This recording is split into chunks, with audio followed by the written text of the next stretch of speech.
Okay, so we're picking up with learning literature and the arts in the High Middle Ages. So, with the improvements in agriculture that came about, there is more food for people, and with more food means that you have increased prosperity, you have increased wealth, and that means you have time for the extras, like learning, literature, and the arts.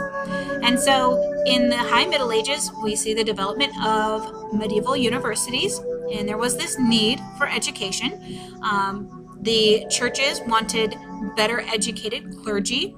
The royals wanted educated men in government, and so universities will develop to allow people to study law, to study medicine, to study theology, and theology is religion. So going to a university was certainly nothing easy. A student's life in a university, they would be up at 5 o'clock in the morning, where they would begin their day with prayers, and then they would attend class until about 10 o'clock in the morning, and then they would have a small period of time for lunch, and then they would go back to class again until about 5 p.m. After that, they would have supper, and then they would study until bedtime. Most of their classes were held in rented rooms or sometimes in a choir loft of a church, and paper wasn't readily available, so they couldn't take notes on stuff. They had to memorize what they heard. And the classes that they were taking covered the liberal arts, like arithmetic and geometry, astronomy, music, grammar, as well as rhetoric. And rhetoric is how to speak, how to make an argument, and logic, being able to think logically, think critically. And then at the end of their course, they would take an oral exam. So they would have to go before their teacher, before their professor, and they would have to prove their knowledge. The teacher or professor would ask them questions, and they'd have to prove that they knew the answer by how they answered the question.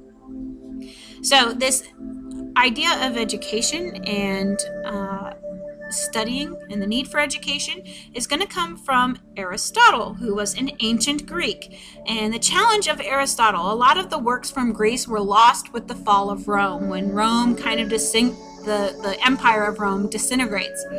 But eventually new translations are going to start coming into Europe, and they come into Europe through Greece and through the Middle East, as they began expanding their trade because of the Crusades. And this is going to set off a new revolution of learning. Aristotle is one of the works that is translated and available. And remember, Aristotle had taught that you use reason in order to find truth, that you logically think through something in order to find the truth. And that sometimes comes into conflict with Christian theology, because for Christians, many of their ideas are based on faith and faith alone, that you don't need proof. You don't need God showing you an example for you to believe in him. And so for these students, a lot of times it was, well, how do you balance these two? How do you find truth but not necessarily need to have examples to find the truth? And so it develops into this idea called scholasticism, and scholasticism is going to use reason to support Christian beliefs. So you don't necessarily need to have the physical proof, but you can reason out why the church or the Christian faith believes in things that they do. So a leader of this is Thomas Aquinas, and Thomas Aquinas believed that faith and reason can exist in harmony, that God rules over an orderly universe, and it is up to us to understand the order, but to have faith that it is orderly.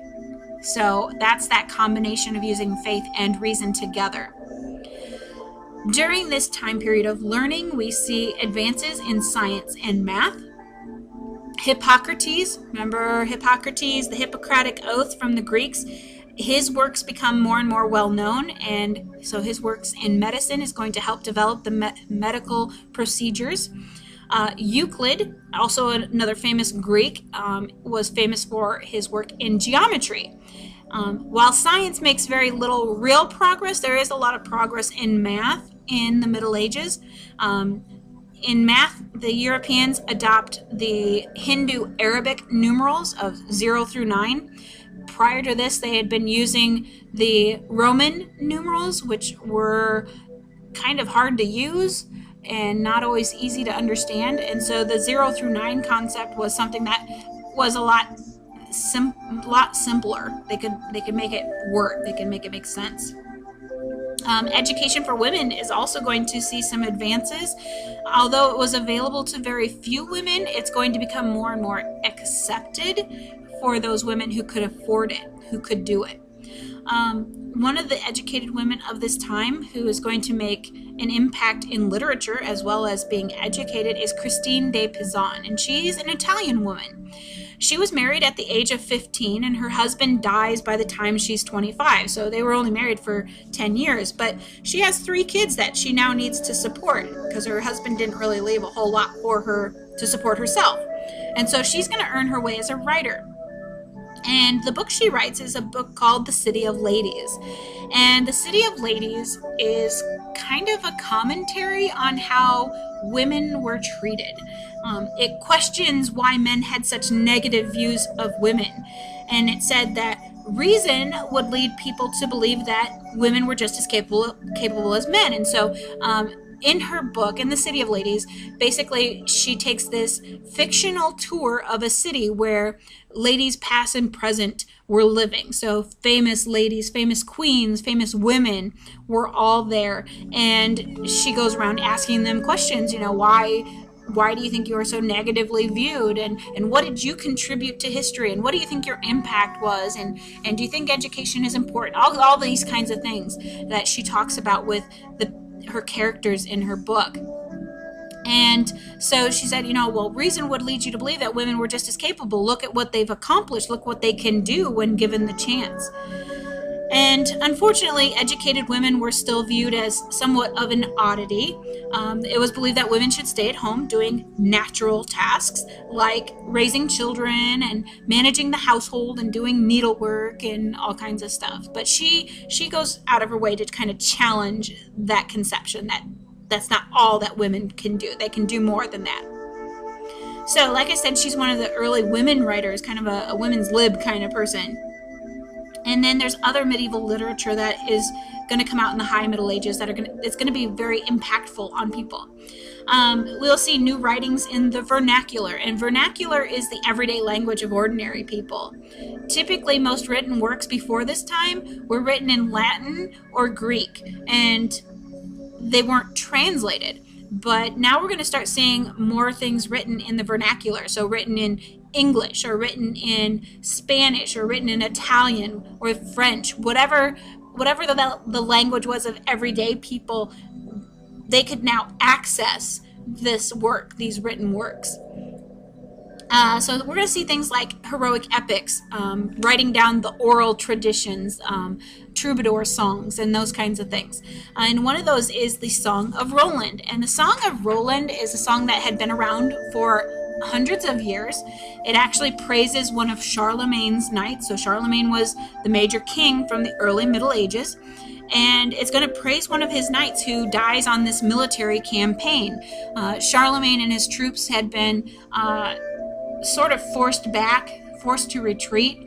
And as they were retreating, they knew the enemy was coming up behind them and that there was a good possibility that they would be caught and all that kind of stuff. And Sir Roland, who is one of Charlemagne's knights, says, I will stay behind and protect the rear end. I'm going to make sure that we are not attacked. And so he and a few other of the knights are going to stay behind, and they sacrifice their life in order to protect the entire army. And so this Song of Roland is about how they did that, what they did to protect. And it's written in their honor that, he died protecting the king. Another troubadour song that's going to be written down is the Poem of the Cid. And El Cid is Rodrigo Diaz, and he's a Christian lord who is battling Muslims in Spain. And so it's written in Spanish, and it talks about how he made the decision to fight off the Muslims, and so it has a lot of religious overtones. Another book that's written at this time is The Divine Comedy, which is written by Dante Alighieri. And The Divine Comedy is this imaginary journey that Dante takes into hell and purgatory. Remember, religion was a huge factor in people's lives at this time, so it was something that they're very, very curious about. And not many things were talking about hell and purgatory. I mean, the church talked about it a lot, but not a lot of writings talked about it. And so Dante takes this imaginary journey into hell and purgatory, and he talks about the people from history and who's there and how they earned their place in hell and what their punishments were and what can you expect if you don't live a good Christian life, kind of thing. The next book is the Canterbury Tales, which was written by Geoffrey Chaucer, and this follows the journey of a group of English pilgrims that are traveling to Canterbury. And so it takes a while. It's not like they instantly get there. They don't have a train or anything that they can ride. They're walking to Canterbury. That's part of the journey, is the problems of getting there. But in order to pass the time, this group of pilgrims says, well, let's see who can tell the best moral story. Who can incorporate ethics and morals and Christian beliefs best into their story. So they each have a night that they tell a story. And then at the end, they're supposed to vote and say who had the best one. And so each character has a story that has a moral. And so they're telling these stories. Now, Geoffrey Chaucer dies before he's able actually to finish the book, so we don't get all of the stories, and we don't find out who actually wins. But each story does have a moral, and it tells us a lot about the ethics of the people in the Middle Ages at this time. Architecture is also going to be influenced heavily. Among the greatest achievements of the High Middle Ages were the cathedrals, the stone cathedrals that were created. The early Middle Ages, we had the stone castles, and in the High Middle Ages, we have the stone cathedrals, these houses of worship.